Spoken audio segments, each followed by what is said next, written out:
ಈಗ ಜತ್ತ ತಾಲೂಕದಾಗ ಏನು ಅಡ್ಡಾಡಿರಲ್ಲ. ಜನರ ಆರ್ಥಿಕ ಸ್ಥಿತಿ ಹಂಗೈತಿ, ಸಾಮಾಜಿಕ ಸ್ಥಿತಿ ಹಂಗೈತಿ, ಅವ್ರು ಹೆಂಗೆ ಬಡತನದಾಗ ಅದಾರ, ಅವ್ರ ಮನಿ ಇಲ್ಲ, ಎಂಥ ಪರಿಸ್ಥಿತಿ ಒಳಗದಾರ. ಮುಂದೆ ನೀವು ಆಮದಾರ MLA ಆದ್ಮ್ಯಾಗ ಮುಂಬೈಗೆ ಮನೆ ಮಾಡಬಾರ್ದು, ಅದು ಜತ್ತದಾಗೆ ಮನೆ ಮಾಡ್ಕೊಂಡು ಇಲ್ಲೇ ಇರಬೇಕು. ಅಧಿವೇಶನ ಬಂದಾಗ ಅಷ್ಟೇ ಹೋಗ್ಬೇಕು. ನಾ ಬಿಜಾಪುರಾಗ ಹೇಳ್ತೀನಿ, ನಾ ಬೆಂಗಳೂರು ಹೋದ್ರೆ 1 ದಿವಸ 2 ದಿವಸ ಅಷ್ಟೇ. ಹೊಳ್ಳಿ ನಮ್ಮ ಗಾಡಿ ಬಿಜಾಪುರ ಕಡೆನೆ, ಎಲ್ಲಿ ಹೋದ್ರೂ ಹಾಯಾ ಬಿಜಾಪುರ ಅದು. ಯಾಕಂದ್ರೆ ನಮ್ಮ ಓಟ್ ಹಾಕಿದಂಥ ಜನರ ಸಲುವಾಗಿ ಇವತ್ತು ಇಷ್ಟು ದೊಡ್ಡ ಪ್ರಮಾಣದ ಇವತ್ತು ಜನ ಸೇರಿರಲ್ಲ.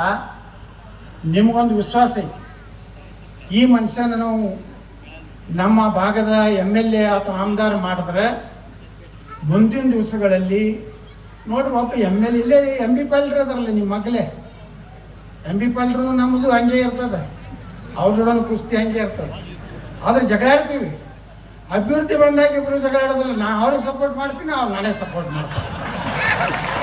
ಅದಕ್ಕೆ ಮ್ಯಾಗ ಅವ್ರ ಸಂಖ್ಯೆ ಹೊಡಿತಾರೆ, ಇವ್ರಿಬ್ರು ಒಂದದಾರ ಒಂದಿಲ್ಲಪ್ಪ. ಅವ್ನು ಮಂತ್ರಿ ಆಗಿದ್ದು, ನೀರಾವರಿ ಮಂತ್ರಿ. ನಾ ಸಪೋರ್ಟ್ ಮಾಡಿ ನಾ ಇಂಡಿಪೆಂಡೆಂಟ್ MLA ಸಿಗ್ದೆ. ನನಗೆ ಯಾವ ಪಾರ್ಟಿಗೆ ಇದ್ದಿದ್ದಿಲ್ಲ. BJPಗೂ ಬೈತಿದ್ದೆ, ಕಾಂಗ್ರೆಸ್ಗೂ ಬೈತಿದ್ದೆ, 2 ಪಾರ್ಟಿ. ನಮ್ಮ ವಿಧಾನ ಪರಿಷತ್ನಾಗ BJPಗೆ ಬೈಯಾಗ ಕಾಂಗ್ರೆಸ್ನವ್ರು ಡಬ ಡಬ ಡಬ ಡಬ ಹೊಡೋರು, ಕಾಂಗ್ರೆಸ್ ಬೈಲಾಕಾದ್ರೆ BJP ಹೊಡೋರು, ಇಬ್ರು ಚಪ್ಪಾಳಿ ನನಗೆ ಹೊಡೋರು.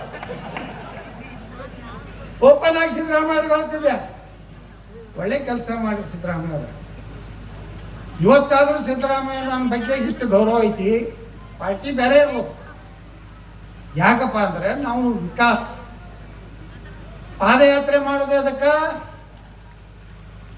ವಿಕಾಸ್. ಜನಗಣನೆ ಹೆಂಗಾಗ್ತದೆ, ನಿಜವಾಗಿಯೂ ಆ ಕ್ಷೇತ್ರದಲ್ಲಿರುವ ಜನರ ಸಮಸ್ಯೆ ನೀರಾವರಿಯಲ್ಲಿ ಆಗ್ಬೇಕಾಗಿದೆ, ಕೈಗಾರಿಕೆ ಬಗ್ಗೆ ಹೇಳೋದು, ಇಂಡಸ್ಟ್ರಿ ಆಗ್ಬೇಕು. ಹಿಂದೆ ಒಮ್ಮೆ ನಮ್ಮ ಇವರು ವಿನಯ್ ಕೋರವರು ಒಂದು ಇಲ್ಲೆಲ್ಲ ಫ್ಯಾಕ್ಟ್ರಿ ಮಾಡ್ತಂತ ನಮ್ಗೆ ಕರ್ಕೊಂಡು ಬಂದಿದ್ರು. ಅವರು ಅದೇನಾಗ್ಲಿ ಬರೀ ಭೂಮಿ ಪೂಜೆನೇ ಆಯ್ತು. ಮತ್ತು ಅವ್ರ ಪಾರ್ಟಿ ಬರಲಿಲ್ಲಲ್ಲ. ಅವ್ರು ಮಗಳೇ ದೇವೇಂದ್ರ ಫಡ್ನವೀಸ್ ಕೂತು ನನಗೆ ಯಾರೂ ಗೊತ್ತೇ ಇಲ್ಲ. ಅವರು ಮುಂದೆ ಮುಖ್ಯಮಂತ್ರಿ ಅಲ್ಲ, ಮೊನ್ನೆ ಇವ್ರು ಮಗಳೇ ಕೂತೀನಿ.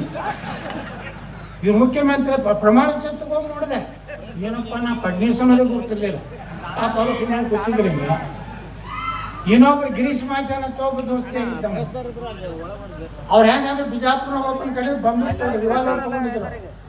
ಅದೇನೋ ಲಪಡ ಆಗಿತ್ತು. ನಾ MLA ಇದ್ದೆ. ನಮ್ಮ ಇವರು ಫೋನ್ ಮಾಡಿದ್ರು, ಗೋಪಿನಾಥ್ ಮುಂಡೆ ಅವ್ರು. ಅವ್ರು ಗೋಪಿನಾಥ್ ಮುಂಡೆ ಭಾಳ ಖಡಕ್ ಮಾಡಿ ನಾಕೆ ಮತ್ತೆ हमारे एक आदमी आ रहे हैं, उसका रिवाल्वर प्रॉब्लम हो, गाड़ा देखो.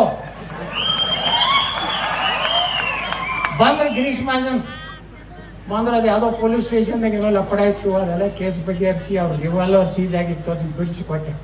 ಈಗೂ ಅಗದಿ ನಮ್ಮ ಕಾಸು ದೋಸ್ತರು ಒಮ್ಮೆ ಭೀಮಾ ನದಿಗೆ ಈಗ ಮಂತ್ರಿ ಅದಾರ ಈಗ ಇರಲೇಬೇಕು. ಅವ್ರು ಫಡ್ನವೀಸ್ ಕೂಡ ಯಾವಾಗಲೂ ಅವ್ರು ನಂಗೆ ಗುರ್ತೈತಿ.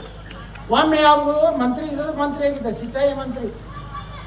ನನ್ಗೆ ಗುರ್ತಿರ್ಲಿಲ್ಲ. TV ಒಳಗೆ ಯಾವುದೋ ಹಿಂದಿನ ಚಾನಲ್ ನೋಡ್ಲಕತ್ತಿ